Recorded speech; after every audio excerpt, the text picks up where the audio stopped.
मल्लिका, सबसे पहले हम आपके पास आएंगे। सूर्य ग्रहण का नाम सुनते ही लोगों के मन में डर सा आने लगता है ग्रहण को लेकर।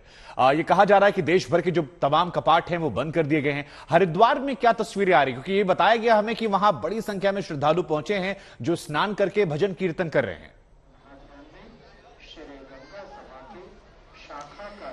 बिल्कुल शुभांकर, और हिंदू धर्म में माँ गंगा पूजनीय है। गंगा स्नान के लिए जब लोग यहाँ आते हैं तो पूरी आस्था श्रद्धा के साथ आते हैं और ये विश्वास रखते हैं कि उनके पापों का नाश माँ गंगा कर देगी। मृत्यु के बाद मोक्ष प्राप्ति के लिए भी माना जाता है कि गंगा स्नान और गंगा पहुंचना बहुत अहम होता है। और जैसा कि आप सवाल पूछ रहे थे ग्रहण को लेकर के, क्योंकि अगर ग्रहण की बात की जाए वैसे तो एक खगोलीय घटना है, विज्ञान के दृष्टिकोण से तो ये एक महज संयोग की बात है, लेकिन अगर ज्योतिष के नजरिए से बात की जाए तो ग्रहण को एक अशुभ घटना माना जाता है। कहा जाता है कि किसी भी तरह के शुभ कार्य ग्रहण काल के वक्त नहीं करने चाहिए और पूजा पाठ भी वर्जित होती है। इसीलिए यहाँ पर हरिद्वार में भी सभी मंदिरों के कपाट फिलहाल बंद है। और अगर आरती की भी बात की जाए तो जब ग्रहण की समाप्ति होगी 6:34 पर, तो 6:43 पर यहाँ पर संध्या आरती होगी। कुछ श्रद्धालु मेरे साथ यहाँ पर शुभांकर है, मैं उनसे भी आपकी बात कराती हूँ और समझने की उनसे भी कोशिश करते हैं कि ग्रहण वाले दिन, आज सूर्य ग्रहण लग रहा है, लोगों के मन में डर आता है, लेकिन आप गंगा स्नान के लिए आए, क्या सोच कर आए? तो मेरे पापा और दादी बहुत बड़े भक्त हैं गंगा के, तो हम इसीलिए यहाँ पर आए। और जैसे हमें पता चला सूर्य ग्रहण है तो हमने कहा फटाफट से स्नान कर लेते हैं, ताकि बाद में सबका पाठ बंद हो जाएगा, सारी मार्केट बंद हो जाएगी, फटाफट से स्नान करके फटाफट से जाते हैं फिर। ठीक है मल्लिका। दिल्ली से हूँ, मैं दिल्ली से आया हूँ और बहुत ही यहाँ देवभूमि में बहुत ज्यादा, अभी तो भीड़ नहीं है लगभग, पर आने वाले समय में बहुत तेज भीड़ हो जाएगी, सारे कपाट बिल्कुल बिल्कुल। और ये हरिद्वार की तस्वीरें हम दिखा रहे हैं। हमारे साथ कुरुक्षेत्र से संजय भी जुड़े हुए हैं। संजय, अक्सर आपको धार्मिक रिपोर्टिंग करते हुए दिखाई पड़ जाते हैं। संजय, 12 घंटे पहले सूतक लगा है और एक दिलचस्प जानकारी मुझे बताई गई कि 1300 सालों बाद दीपावली पर सूर्य ग्रहण 4 ग्रहों के दुर्लभ योग में लग रहा है।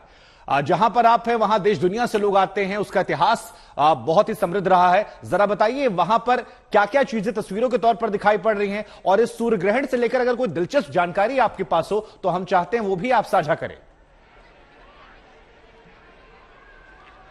सूर्य ग्रहण की तरह ये दुर्लभ संयोग है कि कुरुक्षेत्र की धरती से आज तक का शुभंकर और इधर आज तक का संजय दोनों संवाद कर रहे हैं। ये वही धरती है जहां पर भगवान श्री कृष्ण ने शांति के लिए युद्ध का उद्घोष किया था, गीता का वाचन किया था और अर्जुन को उपदेश किया था।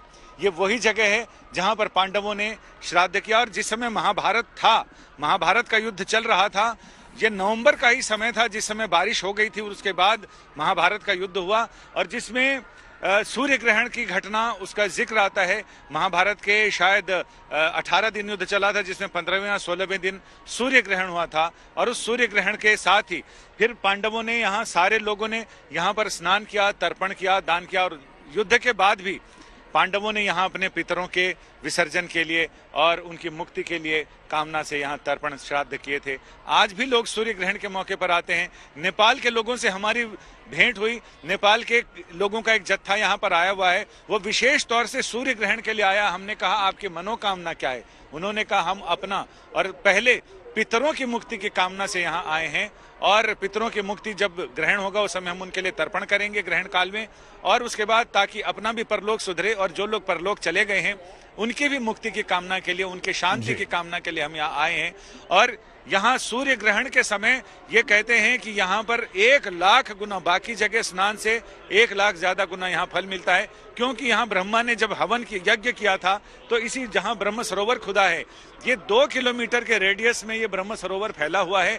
और ये कहते हैं कि ब्रह्मा ने यहाँ सभी तीर्थों का, सभी देवताओं का आवाहन किया था। और इसके साथ ही यहाँ पर सूर्य ग्रहण के दौरान, यूं तो चंद्र ग्रहण में हरिद्वार और काशी का महत्व ज्यादा है, लेकिन सूर्य ग्रहण में यहाँ का जो महत्व, यहाँ की जो महिमा है, उसकी बराबरी कोई तीर्थ नहीं कर सकता है। ऐसा पुराण कहते हैं, ऐसा ये विद्वान कहते हैं और ऐसा भारतीय वाङ्मय कहता है।